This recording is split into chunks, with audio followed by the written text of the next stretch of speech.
Dear students, welcome you all to this tutorial series in digital electronics. In the last class, we saw the rest around condition. Whenever the clock level is high in a level triggered ZK flip-flop and J equal to 1 and K equal to 1, then the output is switching in between 0 and 1. Okay, so this is an undesired condition. We have to do some mechanism to avoid this race around problem. Okay, so first solution was the clock period divided by 2. That means half the clock period is less than the propagation delay of the flip-flop. This is one condition that need to be fulfilled to avoid the race around condition. If any one of these conditions are fulfilled, the race around condition will be eliminated. Okay, the second condition was edge triggered flip-flop. This can be either positive edge trigger or negative edge trigger. Then third one is the most important one, master slave flip-flop. So this is the logic diagram of a master slave flip-flop using JK flip-flop. Here also we will consider that J equal to 1 and K equal to 1 all the time. So we will do some mechanism so that the race around condition is eliminated. Okay, so this JK flip-flop, this flip-flop is called as the master and this is called the slave. Okay, and we have given the clock such that whenever the clock is high, this master is working active, okay, working or active, and the slave is off or it is deactive. Okay, so when clock level is 0, then we'll have this master deactive and the master is deactivated and the slave is working. Now let us consider a clock pulse. Okay, that is, suppose this one is one clock. Okay, this one is one clock period and this much is T by 2. Okay, now let us see the working of this flip-flop. First of all, let us see that this master flip-flop, okay, have the output QM, and after this slave flip-flop, we have output QN. So the circuit is connected such that the output of this slave flip-flop, that is complemented output, is connected to the NAND gate along with the J input.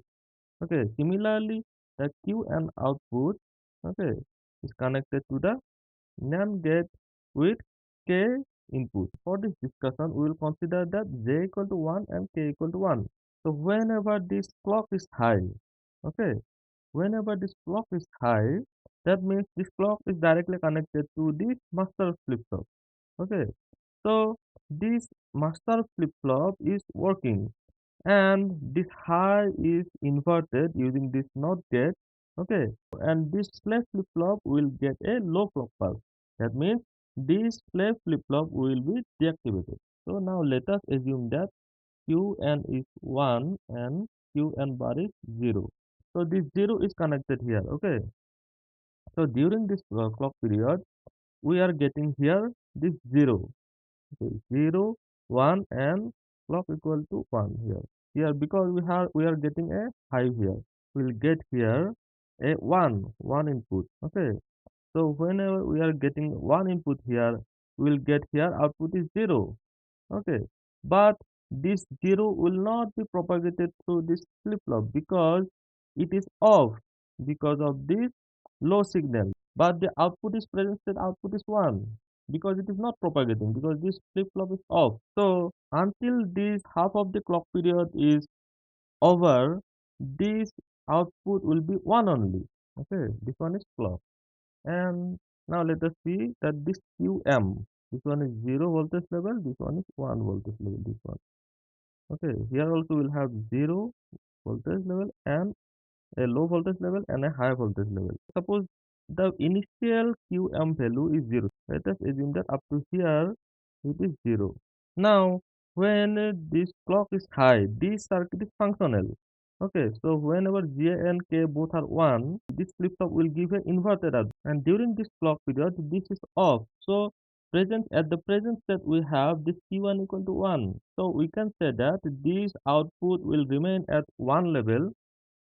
Okay, that one level up to here because this slave flip-flop is off. Okay, so when this clock is 1, this is functioning.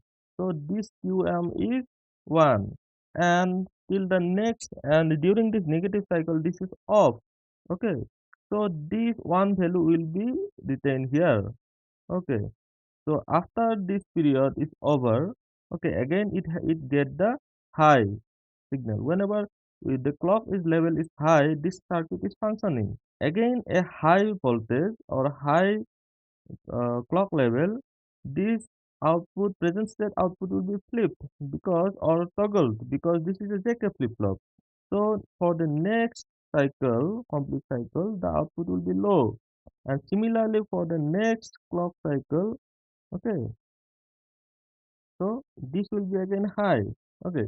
Now let us see this Qn portion. That means next left portion. Now let us see this Qn output. Suppose present state output is 0. Okay. So during this positive clock cycle, this master flip-flop is on. Okay. But this flip-flop is off. So sorry, until the low voltage is arrived at this clock here, this circuit is off. So at this point, that means up to here, whenever this clock is high, the Q and output will be at the same state. Okay, previously it was 0, so it will be written as same state. But when this clock level goes low, this slave flip-flop will be activated. So this is a JK flip-flop and we have, okay, and the output is going to be toggled. Then till this next negative cycle, sorry, negative voltage of this clock, this voltage will stay here, and this positive during this positive half cycle, this is off. So it will retain this value, or it will contain that value, and when this clock is low, the output is going to change. Okay, and it will again remain at this voltage till till the completion of this positive half cycle. Okay, and whenever it is getting 0, it will again toggle, or it will change its present state. Okay, so here we can see that the output of this complete master slave flip flop is triggered when the clock level is going low or at this negative edge. Okay, we can say that at this negative edge output value is changing.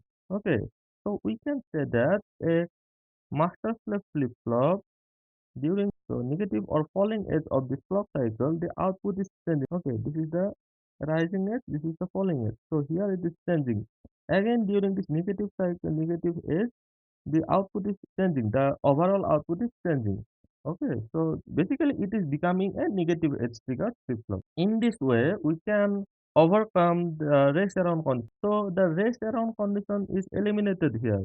Okay, this is the functioning of this master slave flip flop. So we can see here that when clock is equal to 1, j equal to 1 and k equal to 1, the next state output Qn plus 1 equal to present state output complement. That means now the whole circuitry or whole this master flip-flop changing its state for only one time during one clock cycle. The problem of rest around condition eliminated here. Thank you for watching. If you have any question, put it in the comment section below. Also, like, share and subscribe to my channel.